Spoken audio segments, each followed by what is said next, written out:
Hello, आप सभी का इस चैनल पर स्वागत है। आज क्लास 12th फिजिक्स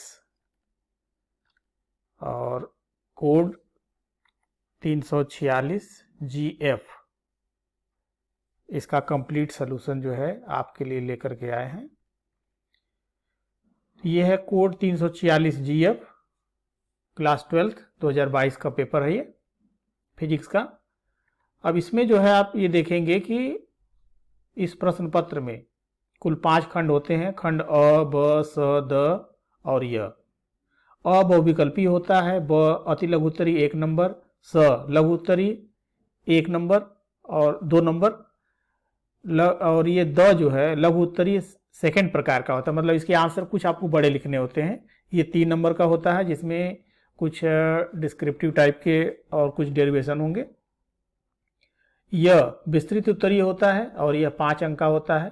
इस खंड के चारों प्रश्नों में आंतरिक विकल्प दिया जाता है, यानी क्वेश्चन नंबर 6, 7, 8, 9 ये लॉन्ग आंसर क्वेश्चन होते हैं और इनमें जो है सब में एक आंतरिक विकल्प होता है। दोनों में से कोई एक आपको करना होता है। तो उनके जो खंड आपको अच्छे से आ रहे हों, दोनों खंड, उसे आप सॉल्व करें। तो चलिए स्टार्ट करते हैं। पहला क्वेश्चन है, श्वेत प्रकाश का प्रिज्म से गुजरने पर किस रंग के प्रकाश का अधिकतम विचलन होता है? तो अधिकतम विचलन होता है बैगनी रंग के प्रकाश का। वैद्युत चुंबकीय तरंगें होती हैं अनुदैर्ध्य, अनुप्रस्थ, अनुदैर्ध्य व अनुप्रस्थ दोनों, इनमें से कोई नहीं। तो ये तरंगों का जो स्वरूप है, यानी इनका जो प्रकृति है, यह अनुप्रस्थ होती है। एक कुंडली के सिरों के बीच 40 वोल्ट का प्रत्यावर्ती वोल्टेज आरोपित करने पर 80 मिली एम्पियर की धारा प्रवाहित होती है। कुंडली का प्रेरण प्रतिघात होगा। तो प्रेरण प्रतिघात जो है यह 500 ओम होगा, यानी इसके प्रतिबाधा के बराबर होगा। तो कैसे निकालेंगे? प्रतिबाधा बराबर V बटा I, तो 40 बटा 80 मिली एम्पियर, मिली मतलब 10⁻³ से मल्टीप्लाई कर देंगे। अब इसको सॉल्व कर दीजिए तो 0.5 इंटू 10⁻³ यानी 500 ओम। 0K पर शुद्ध अर्धचालक है, चालक, प्रतिरोधक, अतिचालक, विद्युत रोधी। तो इसमें होता है विद्युत रोधी अर्थात अचालक होता है। निम्नलिखित कण एक ही वेग से गतिमान है, न्यूनतम डी ब्रॉगली तरंग दैर्ध्य वाला कण है अल्फा कण। संतुलित व्हीटस्टोन ब्रिज की प्रत्येक भुजा तथा धारामापी का प्रतिरोध R ओम है। नगण्य यांत्रिक प्रतिरोध वाली बैटरी के सिरों के बीच प्रतिरोध होगा। इन चारों ऑप्शन में से कौन सा होगा? तो सही आंसर है सेकेंड, कैपिटल R ओम। लेकिन कैसे? अब ये व्हीटस्टोन ब्रिज में आप देखिए कि ये भी R है, ये R है और ये R है। तो संतुलन की स्थिति में BD में कोई प्रतिरोध नहीं, यानी इसमें धारा का प्रवाह नहीं होगा। जब नहीं होगा तो ये ऊपर का प्रतिरोध हो गया R और R, यानी RABC अगर देखें तो सीरीज में हो गया RR, ये 2R हो गया। इसी तरह से नीचे ADC में R प्लस R 2R हो जाएगा। तो अब RAC, तो ये ABC और ADC यह समांतर क्रम में है, तो प्रोडक्ट अपान सम इसे निकाल लेंगे तो 2R इंटू 2R अपान 2R प्लस 2R, तो ये आ जाएगा R। क्वेश्चन नंबर 2, प्रकाश विद्युत प्रभाव में देहली तरंग दैर्ध्य से क्या तात्पर्य है? तो देहली तरंग दैर्ध्य क्या है? आपतित प्रकाश की वह अधिकतम तरंग दैर्ध्य जिस पर धातुओं से प्रकाश इलेक्ट्रॉनों का उत्सर्जन होता है, उस तरंग दैर्ध्य को उस धातु के लिए देहली तरंग दैर्ध्य कहते हैं। सेकेंड क्वेश्चन है, हाइड्रोजन परमाणु के वर्णक्रम में कौन सी श्रेणी पराबैंगनी भाग में होती है? तो ये लाइमन श्रेणी होती है। तीसरा है, 1 हेनरी अन्योन्य प्रेरण गुणांक की परिभाषा दीजिए। तो 1 हेनरी किसे कहेंगे? जो सूत्र होता है L बराबर -E upon delta I upon delta T, उसे इसको निकालेंगे। तो 1 हेनरी किसी कुंडली में प्रवाहित धारा के मान में एकांक समय में एकांक परिवर्तन करने पर उसके पास स्थित अन्य कुंडली में 1 वोल्ट प्रेरित विभवांतर उत्पन्न हो जाता है, तो उस कुंडली का अन्योन्य प्रेरकत्व 1 हेनरी होगा। एक तार को खींचकर 2 गुनी लंबाई कर देते हैं, तार की प्रतिरोधकता पर क्या प्रभाव पड़ेगा? तो तार की प्रतिरोधकता पर लंबाई का कोई प्रभाव नहीं पड़ेगा, क्योंकि प्रतिरोधकता जो है यानी अपरिवर्तित रहेगी। यह उसकी लंबाई पर निर्भर नहीं करती है, बल्कि यह उसकी कैरेक्टरिस्टिक प्रॉपर्टी है, यानी यह मटेरियल की प्रॉपर्टी है। 5 सेंटीमीटर लंबे तार को 2 × 10⁻⁴ टेस्ला के चुंबकीय क्षेत्र में रखा जाता है। 3 मिली एम्पियर की धारा तार में प्रवाहित करने पर तार पर अधिकतम कितना बल आरोपित होगा? अधिकतम तो सूत्र होता है F बराबर I L B sine theta. तो मैक्स के केस में हो जाएगा साइन 90, साइन 91 हो जाएगा, that is F max equals to I L B. इसमें वैल्यू रखेंगे तो ये है 3 मिली एम्पियर, तो 3 इंटू 10 पावर माइनस 3, 5 सेंटीमीटर तो 5 इंटू 10 पावर माइनस 2 और 2 इंटू 10 पावर माइनस 4 टेस्ला। इसको सिंप्लीफाई करेंगे तो 3 5 15 दूना 30 और ये हो गया 3 2 5 और 4 9, यानी 30 गुणे 10 की घात माइनस 9 अर्थात 3 इंटू 10 पावर माइनस 8 न्यूटन। परमाणु के रदरफोर्ड मॉडल को मुख्य कमियां क्या हैं, इसमें आपको डिमेरिट इसकी बतानी है। तो रदरफोर्ड मॉडल की कमियों में है पहला कि परमाणु के अस्थायित्व की व्याख्या करने में यह असफल रहे, और दूसरा है परमाणु के रेखीय स्पेक्ट्रम की व्याख्या नहीं कर सका। क्वेश्चन नंबर 3, हाइगेंस के तरंग सिद्धांत से प्रकाश के परावर्तन की व्याख्या कीजिए। तो इसे आप फिगर बनाएंगे और खुद लिख डालिए। बैंड अंतराल ऊर्जा के आधार पर चालक, विद्युत रोधी तथा अर्धचालक में अंतर बताइए। तो चालक में जो है चालन बैंड और संयोजी बैंड एक दूसरे पर ओवरलैप होते हैं, यानी ऊर्जा अंतराल शून्य होता है। अर्धचालक में चालन बैंड और संयोजी बैंड में ऊर्जा अंतराल less or equal to 3 eV होता है, और अचालक में ऊर्जा अंतराल बहुत अधिक होता है। 3 का ग, ये फिगर देख रहे हैं। दिए गए वैद्युत परिपथ की सहायता से प्रत्येक संधारित्र पर आवेश की गणना कीजिए। यह 2 ओम 3 ओम ये सीरीज में है और यह इसके साथ सीरीज हो गया, तो 2 3 5 और ये 6। तो अब ये जो है परिपथ का कुल प्रतिरोध हो गया 6 ओम। अब इसमें विभवांतर लगा हुआ है 12 वोल्ट का, V बराबर 12 वोल्ट, तो I बराबर हो गया V बटा आर, यानी 12/6 2 एम्पियर। 2 एम्पियर की धारा इसमें प्रवाहित हो रही है। तो 1 ओम के सिरे पर, इस पर जो है कितना जो है विभवांतर होगा, तो V बराबर आई आर से I into 1, I into 1, I कितना है 2 एम्पियर है, तो 2 गुणे 1 यानी 2 वोल्ट, इसके सिरे पर 2 वोल्ट। तो जो बचेगा 12 में से 2 वोल्ट वह 2 ओम और 3 ओम के सिरे पर चला जाएगा। तो जो संधारित्र है 1 माइक्रोफैरड और 2 माइक्रोफैरड, इसके सिरे पर कुल विभवांतर होगा 12 - 2 यानी 10 वोल्ट का। संधारित्र श्रेणी क्रम में जुड़े हैं, इसलिए जो आवेश होगा वह बराबर होगा। तो इसका जो तुल्य संधारित्र है, तुल्य धारिता है, यह C डैश बराबर हो जाएगा प्रोडक्ट अपान सम, तो 1 गुणे 2 बटा 1 धन 2 यानी 2/3 हो जाएगा। अब Q1 Q2 बराबर हो जाएगा C डैश V2। V2 ये जो है 2 ओम और 3 ओम के बीच में जो लगा हुआ है, तो ये बन जाएगा 2/3 इंटू 10 अर्थात 20/3 माइक्रोफैरड।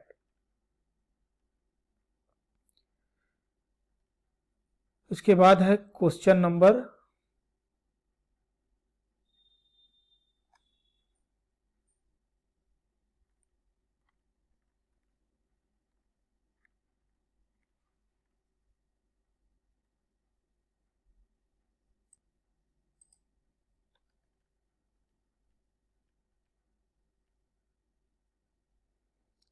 4 का क,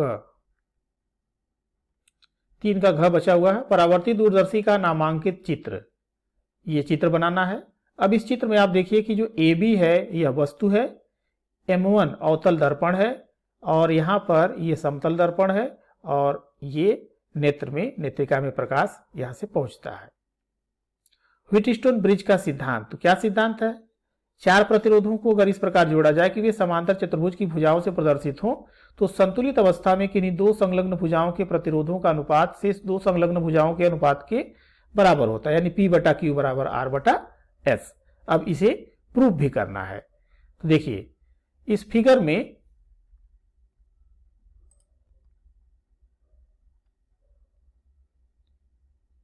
ये PQRS, तो किरचॉफ के द्वितीय नियम से अब इसमें लगाएंगे बंद परिपथ ABDA,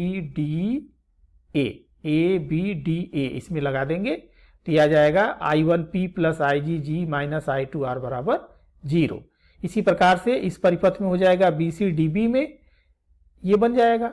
अब आप प्रतिरोध PQR व S के जो मान हैं इस प्रकार लिए जाते हैं कि कुंजी को दबाने पर धारामापी में कोई विक्षेप न हो, यानी सेतु संतुलित अवस्था में हो। तो संतुलन की अवस्था में इस गैल्वेनोमीटर में कोई धारा का प्रवाह नहीं होता, यानी Ig बराबर 0 होता है। तो Ig बराबर 0 रखेंगे यह समीकरण 1 और समीकरण 2 में। तो ये समीकरण मिल जाएगा I1P बराबर I2R और I1Q बराबर I2S। इसको डिवाइड कर देंगे, तो जब डिवाइड करेंगे तो ये I1 कट जाएगा, दोनों तरफ I2 इधर कट जाएगा, तो ये हो जाएगा P बटा Q बराबर R बटा S। और यही व्हिटस्टोन ब्रिज के सिद्धांत यानी संतुलन की अवस्था में सूत्र प्राप्त होता है। इस क्वेश्चन में 4 के ख में ये फिगर दिया गया है और इसमें ये कहा गया है कि जो प्रकाश की किरण ये आ रही है यह इस सतह से टच करती हुई जाती है, स्पर्शवत जाती है। तो इसका मतलब हो गया कि यह कोण बनेगा C, क्रांतिक कोण के बराबर होगा। तो क्रांतिक कोण n बराबर होता है 1 बटा साइन C और n बराबर sine I upon sine R, ये स्नेल के नियम से। तो अगर यहां पर इन दोनों को बराबर कर दिया जाए तो 1 बटा साइन C बराबर sine I upon sine R, और यहां से देख रहे हैं ये R का मान हो जाएगा C के बराबर, यानी ये 90 माइनस C। तो साइन 45 हो गया 1 बटा √2 और ये हो गया कास C। तो इस प्रकार से साइन C अपान कास C बराबर 1 अपान √2 यानी √2 आ जाएगा। अब जो है ये हो गया साइन C अपान कास C बराबर tan C और ये परपेंडिकुलर अपान बेस, तो अब ये बन जाएगा परपेंडिकुलर √2 और बेस हो गया 1, तो ये वैल्यू आ जाएगी √3। अब n बराबर 1 बटा साइन C, तो साइन C बराबर साइन थीटा बराबर लंब बटा कर्ण, तो ये √2 अपान √3 ये उल्टा हो जाएगा, तो √3 अपान 2 यानी n का मान हो जाएगा √3 अपान 2। यानी प्रिज्म के पदार्थ का अपवर्तनांक हो गया √3/2। पीएन संधि डायोड की अर्ध तरंग दृष्टिकारी की व्याख्या फिगर बनाएंगे और इसका एक्सप्लेनेशन आप करेंगे। 4 घ एम्पियर का परिपथीय नियम। तो एम्पियर के परिपथ नियम के अनुसार है कि किसी बंद परिपथ के चारों ओर चुंबकीय क्षेत्र B का रेखीय समाकल B.dl परिपथ द्वारा घिरी कुल धारा I का μ0 गुना होता है, अर्थात ये B.dl बराबर μ0 I। अब इसके आधार पर ये बताना है कि अनंत लंबाई के सीधे धारावाही तार के कारण किसी बिंदु पर चुंबकीय क्षेत्र की तीव्रता क्या होगी। तो ये फिगर बनेगा, ये धारा ऊपर की तरफ प्रवाहित हो रही है, ये दूरी R है, ये dl और ये B की दिशा है। तो dl से परिबद्ध जो चुंबकीय क्षेत्र है इसका जो रेखीय समाकल यानी B.dl है यह B.dl cos थीटा और यहाँ पर थीटा बराबर 0 है, तो ये बन जाएगा B.dl cos 0 यानी cos 0 1, P को बाहर करेंगे और ये इंटीग्रल dl इसका परिधि के बराबर होगा, तो यानी 2 पाई r, तो वो b इंटू 2 पाई r। और एम्पियर परिपथीय नियम से B.dl बराबर μ0 I। तो समीकरण 1 और समीकरण 2 से इन दोनों को बराबर कर दीजिए। तो जब बराबर करेंगे तो ये b इंटू 2 पाई r बराबर μ0 I, अब तो b बराबर मिल जाएगा μ0 I अपान 2 पाई r। इसी प्रकार 4 का अंग स्वप्रेरण गुणांक की परिभाषा है। तो किसी कुंडली का स्वप्रेरण गुणांक उस चुंबकीय फ्लक्स के बराबर होता है जो उस कुंडली में 1 एम्पियर की धारा प्रवाहित करने पर उत्पन्न होता है। और इससे लगा हुआ ये न्यूमेरिकल क्वेश्चन है। तो L बराबर होता है minus E upon delta I upon delta T। अब ये यहाँ पर इसका मैग्नीट्यूड होता है तो माइनस साइन को छोड़ देते हैं, तो 48 अपान 12 माइनस 2 और ये डेल्टा T है 5 मिली सेकेंड, तो 5 × 10⁻3। अब इसको सिंप्लीफाई कर लेंगे तो 48 और ये हो गया 5 ऊपर चला गया, 5 × 10⁻3 ऊपर चला गया और ये नीचे बच गया 10। अब इसको सिंप्लीफाई करें 240 × 10⁻4 दैट इज 2.4 × 10⁻2 हेनरी।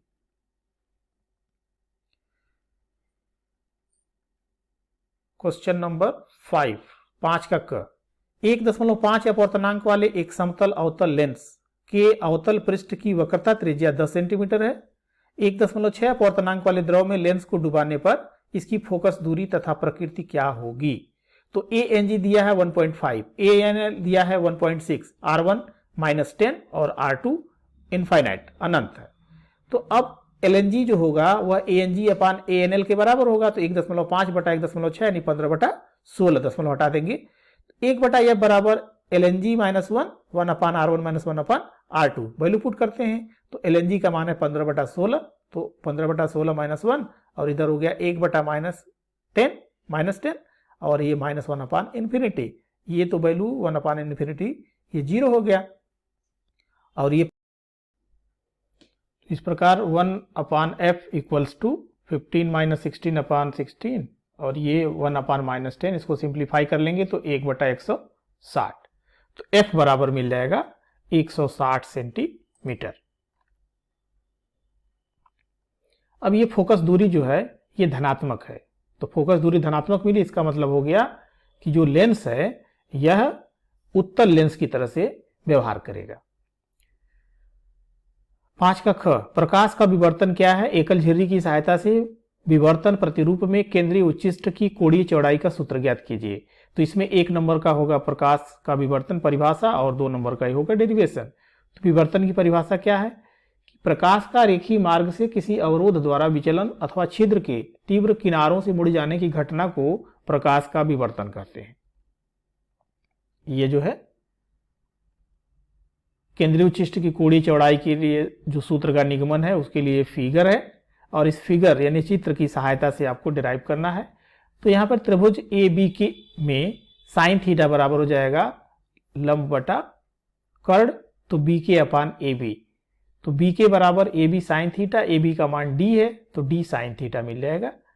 पी पर प्रथम निम्निष्ठ यानी इस स्थिति में पी पर प्रथम निम्निष्ठ की स्थिति के लिए डी साइन थीटा जो है लैम्डा के बराबर होना चाहिए, तो सभी निम्निष्ठों के लिए हो जाएगा डी साइन थीटा बराबर ±m लैम्डा। तो दो क्रमागत निम्निष्ठों के बीच वो कम चमकीले उच्चिष्ट बनते हैं। थीटा का मान यानी ये जो सेंट्रल पर होगा यह तो ब्राइट फ्रिंज होगा, और इसके बाद अल्टरनेट जो है निम्निष्ठ उच्चिष्ट बनेगा, लेकिन जैसे जैसे उच्चिष्ट आगे की तरफ बढ़ेंगे उनकी तीव्रता घटती जाएगी और निम्निष्ठ की बढ़ती जाएगी। थीटा का मान बहुत छोटा होता है, इसलिए साइन थीटा को हम थीटा भी लिख सकते हैं, और थीटा बराबर साइन थीटा यानी लैम्डा बटा डी। तो केंद्रीय उच्चिष्ट की जो चौड़ाई है थीटा, यह जितना इसके ऊपर होगा उतना ही नीचे भी होगा, तो इस प्रकार 2 थीटा हो जाता है यानी 2 लैम्डा अपान डी। 5 के ग में है अनुगमन वेग की परिभाषा, और धारा और अनुगमन वेग में संबंध स्थापित करना है। तो जब धातु के चालक का बाह्य वैद्युत चालक लगाया जाता है, यानी इसके ऊपर कोई बाह्य वैद्युत चालक लगाया जाता है, तो चालक के भीतर मुक्त इलेक्ट्रॉनों पर बाह्य विद्युत क्षेत्र के विपरीत दिशा में एक निश्चित त्वरित वेग प्राप्त कर लेते हैं, और विपरीत दिशा में यानी वैद्युत क्षेत्र की विपरीत दिशा में गतिमान हो जाते हैं। इस न्यूनतम वेग को अपवाह वेग या अनुगमन वेग कहते हैं। ये फिगर होगा, इसमें लंबाई L होगी, या अनुप्रस्थ काट का क्षेत्रफल A होगा, ये विभवांतर लगाया गया V है, इसमें मुक्त इलेक्ट्रॉनों की संख्या पर यूनिट वॉल्यूम जो होगी वह n होगी। तो इस प्रकार t सेकेंड में परिच्छेद क्षेत्रफल A से गुजरने वाले इलेक्ट्रॉनों की संख्या होगी NaVd × t, Vd जो अनुगमन वेग है। तो प्रति सेकंड प्रवाहित आवेश I बराबर Q/t यानी धारा, तो NeAVd यानी E से गुणा कर देंगे तो आवेश हो गया, आवेश बटा टाइम, t से t कट जाएगा तो मिल जाएगा NeAVd, अर्थात यह मिल गया I बराबर NeAVd। इसका अथवा पार्ट है, यानी ये घ पार्ट है। इलेक्ट्रॉन को कक्षा में परिक्रमण करने के लिए आवश्यक अभिकेंद्र बल इलेक्ट्रॉन और नाभिक के बीच लगने वाले वैद्युत बल से मिलता है, इसलिए mv² बटा r बराबर 1/4πε0, और ये q1 q2 अपान r²। इसको सिंप्लीफाई करेंगे तो mv² ये r से r कट जाएगा दोनों तरफ, एक बचेगा राइट साइड में, तो 1/4πε0 Zd²/r। अब बोर की परिकल्पना के अनुसार mvr बराबर NH/2π, तो इसमें वैल्यू पुट कर देंगे तो r की वैल्यू मिल जाएगी h² अपान πm Zd² × n²। ये वैल्यू जो है यह नियत है, इसलिए r प्रोपोर्शनल n² होगा। इसका अथवा पार्ट है, दी गई नाभिकीय अभिक्रिया में मुक्त ऊर्जा का परिकलन कीजिए। 3 लिथियम और न्यूट्रॉन ये बनता है हीलियम और ट्राइटियम, ड्यूटेरियम ट्राइटियम, ये 1H3 है। तो इस तरह से यहाँ पे पहले निकालेंगे हम डेल्टा M। तो डेल्टा M निकालने के लिए ये जो इसका मास है, तो इसमें आप देखिए कि न्यूट्रॉन का 1.00865 है और इसका है 6.015.26। इसमें से आप जो है ये घटा लेंगे हीलियम और ये ट्राइटियम का, तो जो बचेगा वह डेल्टा M होगा। डेल्टा एम निकाल लिया, एमयू मिल गया, और एक एमयू बराबर 931 एमबीबी, तो डेल्टा ई बराबर हो जाएगा, इसमें 131 से गुणा कर देंगे तो आ जाएगा 4.78 MeV। 5 का अंग, ये क्वेश्चन है, किसी समतल वैद्युत चुंबकीय तरंग में वैद्युत क्षेत्र का समीकरण Ez बराबर 90 साइन 0.5 10³ x plus 1.5 10 into 1011 t volt पर मीटर। यहाँ फाइंड करना है तरंग की आवृत्ति, तरंग दैर्ध्य और चुंबकीय क्षेत्र का समीकरण। तो Ez बराबर 90 साइन 0.5 ये नोट कर लिया। अब यहाँ कंपेयर करेंगे तो ई नाट की वैल्यू यहाँ पर मिलेगी 90 वोल्ट पर मीटर, और ई नाट बराबर बी नाट इंटू सी होता है, तो बी नाट बराबर हो गया ई नाट बटा सी, यानी 90/3 × 10⁸, ये आ जाएगा 3 × 10⁻⁷ टेस्ला। के बराबर होता है, यानी यहाँ ओमेगा, ये के एक्स प्लस ओमेगा टी होता है, तो ये के की वैल्यू हो गई 0.5 10⁻3, और इसी तरह से ओमेगा की वैल्यू हो गई यहाँ से 1.5 10⁻11। अब न्यू बराबर ओमेगा अपान 2 पाई, ये वैल्यू पुट कर देंगे, पुट करने पर आ जाएगा ये 23.6 10⁻9, यानी 10⁻9 गीगा हो जाता है, तो 23.6 गीगा हर्ट्ज। लैम्डा बराबर 2 पाई अपान के होता है, ये वैल्यू पुट कर देंगे तो लैम्डा ये मीटर में आ जाएगा 1.26 10⁻2 मीटर, या इसे आप सेंटीमीटर में भी लिख सकते हैं, तो 1.26 सेंटीमीटर भी लिख सकते हैं। सेकेंड पार्ट है, इसमें बी वाई बराबर हो जाएगा ये 3 × 10⁻7 साइन और 0.5 10⁻3 x प्लस 1.5 10⁻11 t टेस्ला।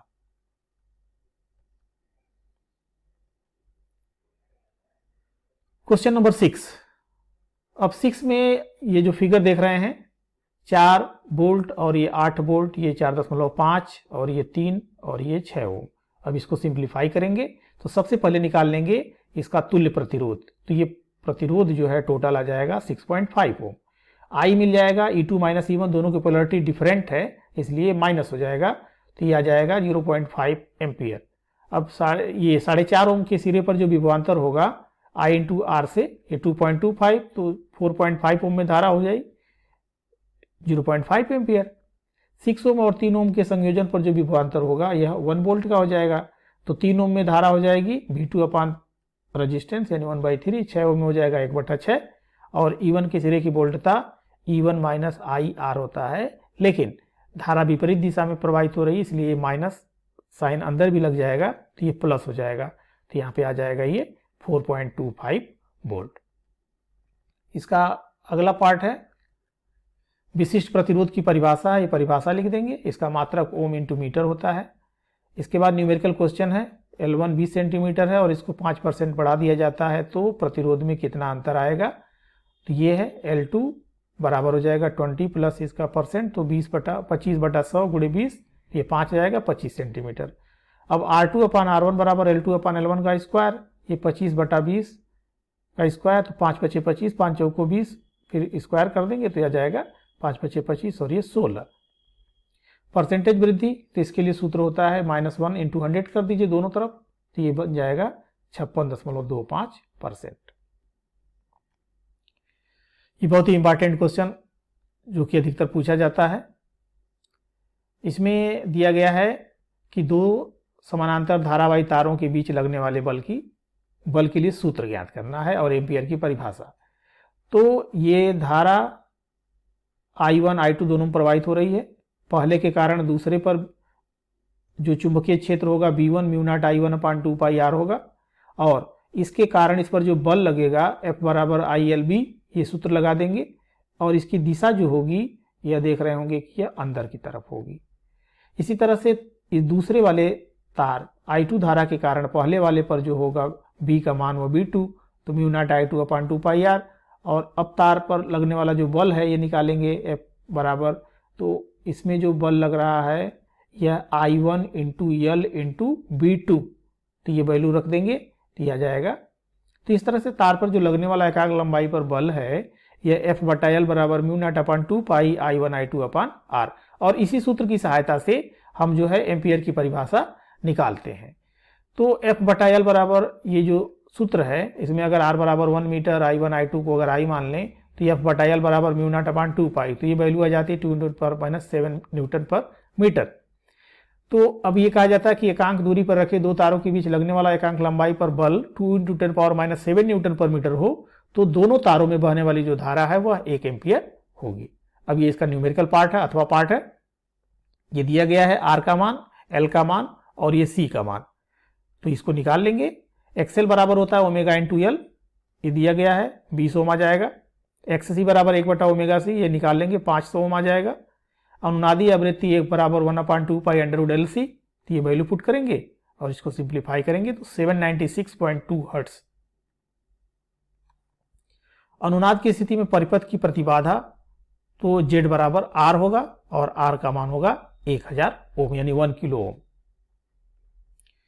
8 इस क्वेश्चन नंबर 8 में F1 दिया गया है, F2 दिया गया है, ये 20 सेंटीमीटर और ये 30 सेंटीमीटर दिया गया है और इसका जो प्रतिबिंब है यह यहीं पर बनता है, तो इसकी आवर्धन कितनी होगी ये आपको फाइंड करना है।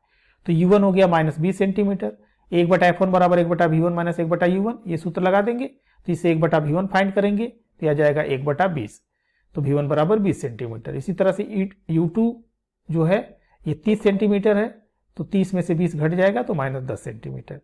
अब 1/F2 निकालेंगे इसकी सहायता से 1/V2, तो V2 का मान आ जाएगा -50। यहां तक सॉल्व करेंगे तो ये 3 नंबर का क्वेश्चन होगा। प्रकृति आभासी सीधा और बड़ा होगा, ये लिखने पर 1 नंबर और मिल जाएंगे। आवर्धन m1 × m2, तो V1/-U1 और V2/-U2, ये वैल्यू पुट कर देंगे, -5 आ गया। और इसका अथवा पार्ट है फ्रिंज की चौड़ाई के लिए व्यंजक ये निकालना है, ये निकाल लेंगे। तो पहले पाथ डिफरेंस निकाल लेंगे और इसकी बाद जो है S2P - S1P XT/D दीप्त फ्रिंज के लिए और ये अदीप्त फ्रिंज के लिए। तो दीप्त और अदीप्त दोनों फ्रिंजों के लिए जो चौड़ाई का सूत्र मिलता है यह इसमें बराबर होता है। अब इसमें कहा गया है कि अगर इस पूरे प्रयोग को जल में रख दिया जाए तो क्या होगा, तो पूरे संयोजन को अगर जल में रख दें तो आपतित प्रकाश की तरंग दैर्ध्य घट जाएगी और जब तरंग दैर्ध्य घट जाएगी तो लैम्डा का मान घटेगा तो बीटा का मान भी घट जाएगा, यानी फ्रिंज की चौड़ाई घट जाएगी। क्वेश्चन नंबर 9, किसी बंद तल से निकलने, ये गॉस का नियम है और आपको प्रूव करना है। तो किसी बंद तल से निकलने वाला विद्युत फ्लक्स उस तल द्वारा घिरे हुए कुल विद्युत आवेश की मात्रा का 1/ε0 गुना होता है, जहां ε0 वायु या निर्वात की विद्युतशीलता है। फिर ये आप फिगर बनाएंगे और ये मैथमेटिकली हो गया phi = E.dA और Q/ε0। तो इस चित्र के अनुसार जो है d phi E निकालेंगे तो ये मिलेगा EdA, संपूर्ण पृष्ठ से निकलने वाला विद्युत फ्लक्स, ये phi E बराबर ये E × 4πr², ये इसका सरफेस क्षेत्रफल।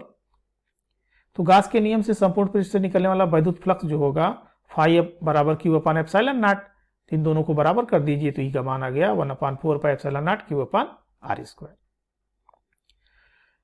इसके बाद इसका अथवा पार्ट है बिंदु आवेश के कारण किसी बिंदु पर वैद्युत विभव। तो इसके लिए ये फिगर बनेगा और फिर आप ये निकालेंगे कि इसके कारण B पर जो बल लग रहा है 1/4πε0 Q/x²। तो अगर हम B को B से C पर ले आते हैं, dx दूरी तय कराते हैं, तो जो कार्य होगा बल गुणे विस्थापन, तो ये मिल जाएगा। ये विपरीत दिशा में ला रहे हैं इसलिए माइनस करके लगाएंगे, तो 1/4πε0 Q/x² dx। अब परीक्षण आवेश Q को अनंत से लाना है, तो अनंत से लाने में जो किया गया कार्य होगा पर यूनिट चार्ज वह जो है V के बराबर होगा, तो ये W निकल जाएगा और इसके बाद जो है फिर V W/Q0, तो 1/4πε0 Q/r, तो V का मान हो जाएगा 1/4πε0 Q/r। इसका अथवा पार्ट में एक न्यूमेरिकल क्वेश्चन है, ये फिगर दिया गया है और पूछा गया कि बिंदु P पर विभव कितना होगा। तो इसके लिए सभी आवेशों के कारण यहाँ पर निकालेंगे। 1 2 3 4 5 6 7 8 आवेश हैं, 4 के लिए दूरियां R हैं और 4 के लिए दूरियां D हैं, ये निकाल लेंगे और ये सिंप्लीफाई करने पर आ जाएगा V बराबर -Q/πε0D। तो इस प्रकार से ये सभी क्वेश्चन के आंसर आपके सामने।